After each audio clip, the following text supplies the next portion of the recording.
Let us witness a spiritual tale of the Yapayao tribe from the municipality of Adams.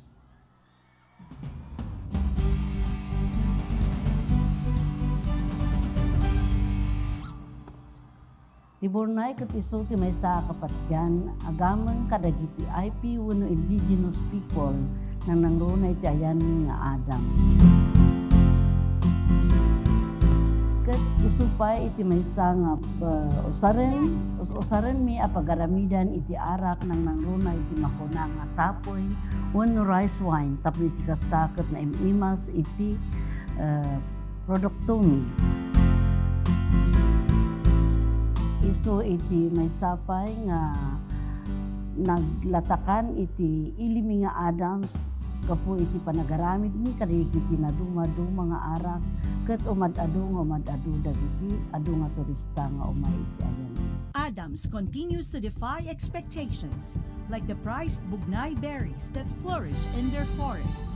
Their performances are carefully nurtured and rooted in heritage. Year after year, they bring a richness to the stage that captivates and surprises. As they step forward once more, will this be the season they harvest another moment of triumph?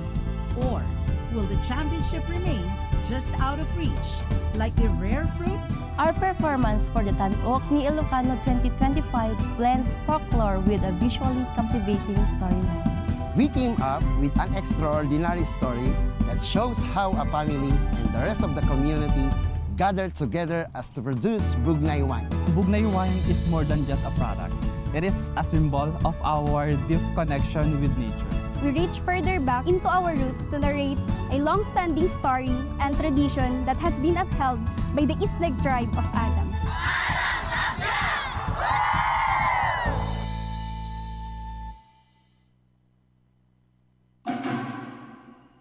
Bare, dayo, umang amiman iyan mo nga gin-ginubat.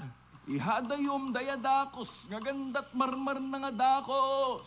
Sa iturong muwawan, mapasamak numahadami si salon at sinatalgad.